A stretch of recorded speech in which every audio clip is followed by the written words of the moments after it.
Hola, ¿cómo estás? Mi nombre es Franco Pese, estás en Rincón de Apologética Católica, este es el itinerario de RAC, temas de apologética. Hoy vamos a hablar sobre la divinidad de Jesucristo.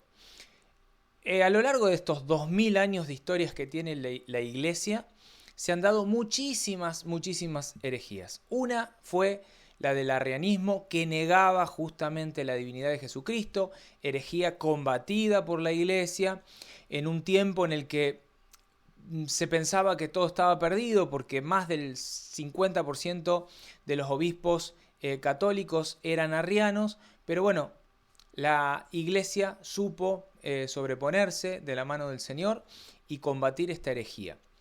Esto que parecía acabado, agotado, o casualidad que se retomó en la historia, y una de las sectas que hoy sostiene esta herejía todavía hoy es la secta de los testigos de Jehová. Los testigos de Jehová niegan rotundamente la divinidad de Jesucristo. Para ellos no es Dios, o al menos no forma parte de la Trinidad. De hecho, ellos niegan también la Trinidad, la Santísima Trinidad, y por lo tanto tenemos que darle respuesta a este tipo de argumentos, ¿no? Dentro de todo esto vamos a hablar hoy la cuestión de la omnisciencia, o sea, si Jesús es o no omnisciente. Vamos a hablar acerca de, un Jesús que ellos dicen que es un Dios, pero un Dios más pequeño, no es como el Dios verdadero, sino que es otro Dios. Entonces ahí ya entraría la cuestión del politeísmo, ¿no? Que nosotros, los cristianos, sabemos que por mandamiento de Dios es: amarás al Señor tu Dios. Entonces hay un solo Dios verdadero, pero sabemos que hay personas distintas, y de eso vamos a hablar. Después esta cuestión de que Jesús, ellos dicen que como se sometió a la voluntad del Padre, de Dios Padre, eso hace como que tiene un grado de, eh, a ver, de autoridad distinto. Entonces eso negaría el que sea Dios, porque si fuera Dios tendría la misma autoridad. Bueno, vamos a hablar acerca de eso, vamos a hablar acerca de si es o no, Jesús es o no el arcángel San Miguel. ¿Por qué? Porque, bueno, ellos también sostienen que Jesús es la personificación del arcángel San Miguel. Bueno, algo rarísimo, ¿no? Rarísimo, pero también lo hemos escuchado de boca de algunos testigos de Jehová. Y bueno, daría para hablar muchas cosas más. El video no puede durar más de 10 minutos, así que tengo que ir volando rápido, porque esto tiene que llegar a todos en todas las redes sociales, y por eso tiene que ser bien concreto. Después contarte, va a haber un documento, ya hay un documento del cual te vas a poder valer para profundizar, ¿no? Todo esto que yo te voy a decir en 2 minutos, vos lo podés profundizar, leer, tenés las citas bíblicas, las objeciones protestantes, los argumentos de la Iglesia, y así comprender un poco más todo esto. Primero vamos a hablar de por qué ellos dicen que Jesús es un Dios más pequeño. La Biblia, que sabemos que es una Biblia que no es considerada Biblia, pero bueno, es una Biblia, la de los Testigos de Jehová, que es la traducción del Nuevo Mundo. Esta traducción, que lo hace la Watchtower, que es la sociedad concreta de los Testigos de Jehová, ha adulterado muchísimas citas. ¿Y cómo sabemos esto? Porque basta agarrar cualquier Biblia, protestante o católica, evangélica o católica, para darnos cuenta que la de ellos está adulterada.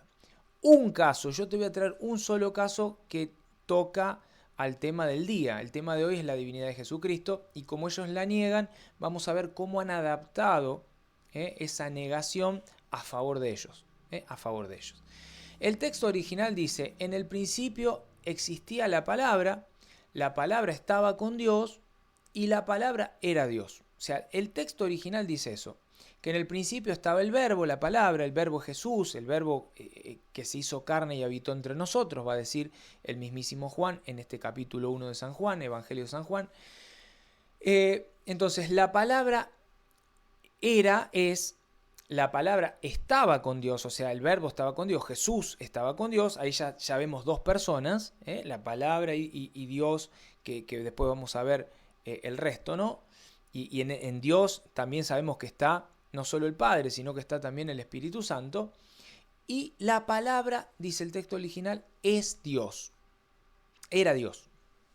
Y ese Dios, en el texto original, está en mayúscula. Entonces, San Juan no tiene idea de dejar con dudas o poner en tela de juicio de si la palabra es o no Dios.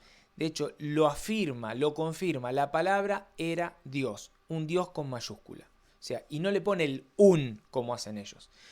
Bueno, el texto de ellos es bastante distinto. Dice, en el principio la palabra era, y la palabra estaba con Dios, ese Dios está con mayúscula, y la palabra era un Dios.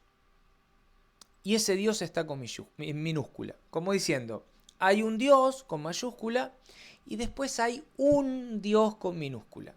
Lo cual es gravísimo. ¿Por qué? Porque ya abre esta cuestión de decir, bueno, se terminó la creencia monoteísta de que hay un solo Dios, único y verdadero, para nosotros trinitario, revelado por el mismísimo Jesucristo, y nos pone ya un aspecto politeísta, en donde hay un Dios, Jehová para ellos, y después hay otro Dios con minúscula que es Jesús.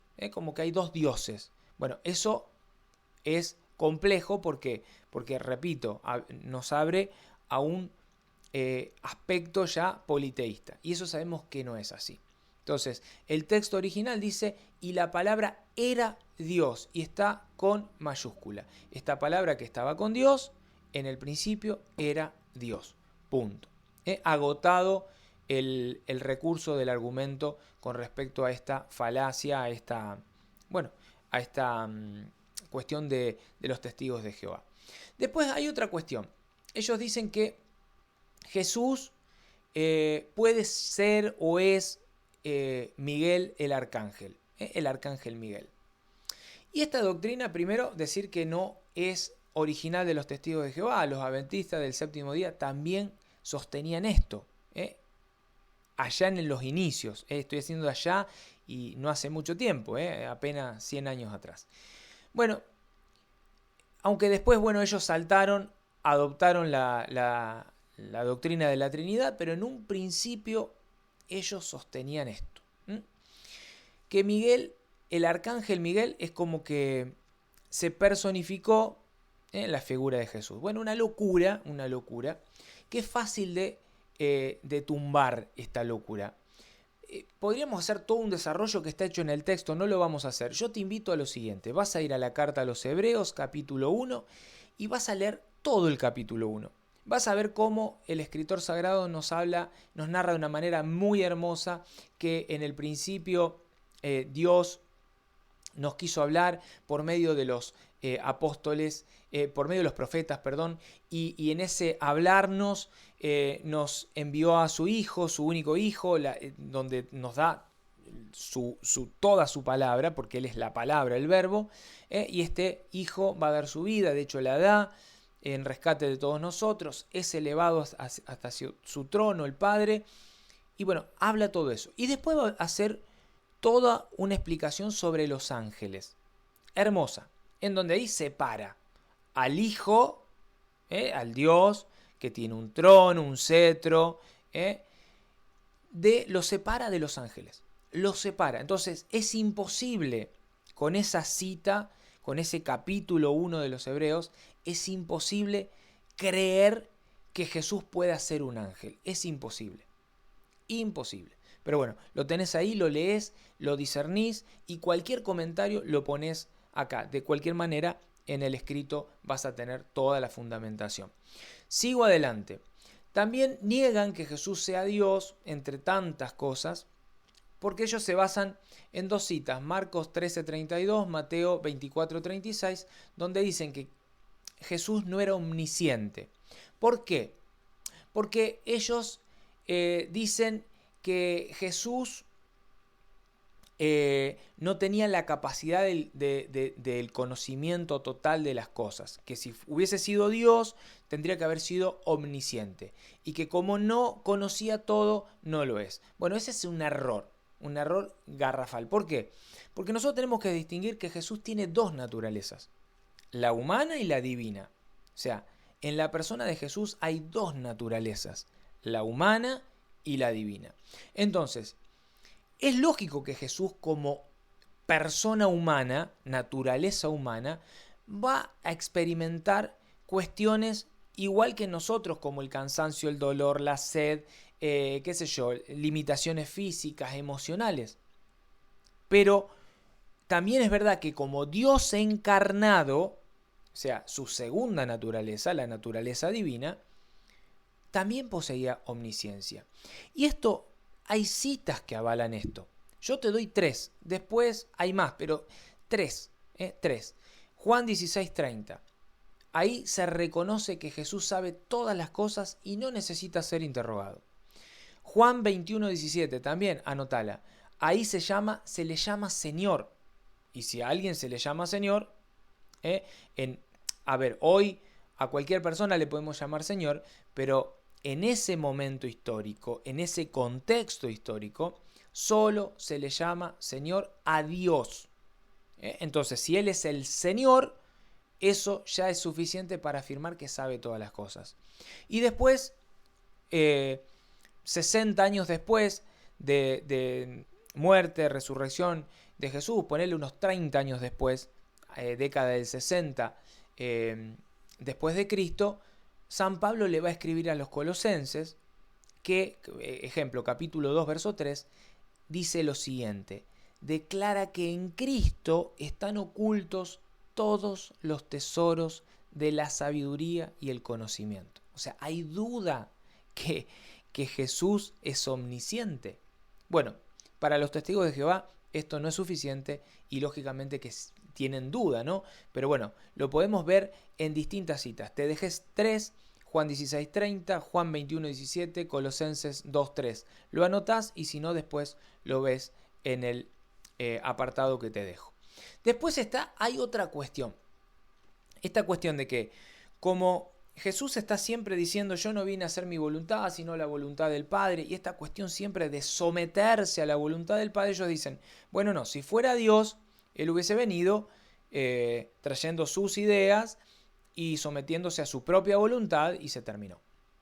Y como se somete al Padre, ahí nos da a entender que el Padre es superior, que el Padre es Jehová, el Dios verdadero, y que Él es el Hijo de Dios y nada más. Bueno, error. Volvemos a lo de recién. Jesús tiene dos naturalezas, la humana y la divina. Él, en su naturaleza humana, desde su naturaleza humana, se somete a la voluntad de su Padre en su naturaleza divina.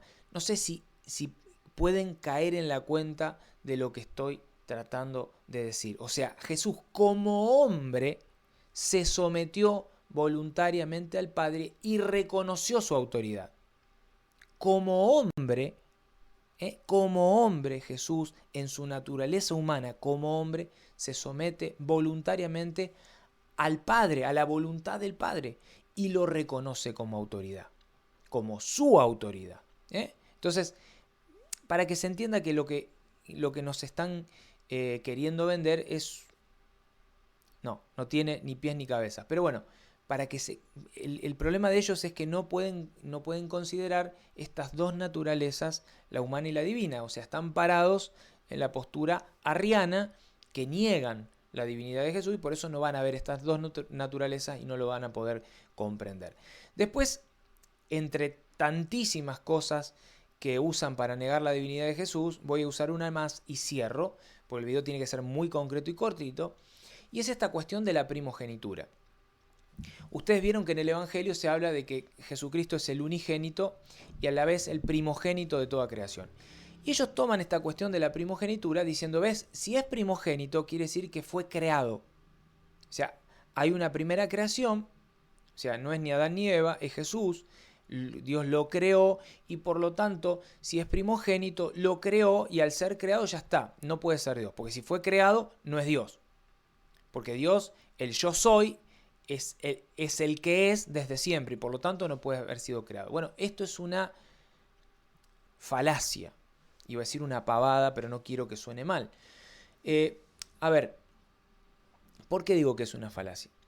Porque la palabra primogenitura, primero que no quiere decir el primero de otros, porque lo podemos ver David. A David se lo llama el primogénito y nosotros sabemos que David no fue el primero, no fue el primer hijo de esa familia. De hecho fue el último, pero es anunciado. Vas al Salmo 89, verso 27 y lo vas a encontrar, que él es David el primogénito. ¿Cómo puede ser? Bueno, porque no quiere decir solamente esa cuestión que tienen ellos en la cabecita, el primero de. No, también quiere decir el origen. O sea, la palabra primogenitura quiere decir el origen. O sea, el origen de todo lo que existe radica ¿en quién? En Jesús. En Jesús, en Él. Todo lo que existe es. ¿Y esto cómo lo podemos sostener desde la palabra? Fácil, una cita que me encanta. Colosenses capítulo 1, versos 16 y 17. Escuchá lo que dice San Pablo a los colosenses. Y esto se lo dice 30 años después de que Jesús fue clavado en una cruz, que murió y resucitó. 30 años después se lo escribe a los colosenses y le dice, porque por Él mismo, o sea, por Cristo, por Jesucristo, porque por Él mismo fueron creadas todas las cosas. Absolutamente todo fue creado por Él y para Él. Y Él mismo existe antes que todas las cosas y todas subsisten en Él. O sea, Cristo no es una creación, sino que Cristo es el creador de todo lo que existe. Todo subsiste. Él es el origen de todo. Entonces, de esa manera podemos argumentar y tumbar esto. Bueno, 18, casi 18 minutos, se me fue, lo quería hacer en 15. Todo lo demás para poder profundizar, texto adjunto de este video y te pones y lo profundizás. Espero que te haya sido de muchísima utilidad. Seguimos adelante con esto que es el itinerario de Rincón de Apologética Católica. Que Dios te bendiga abundantemente. Chau.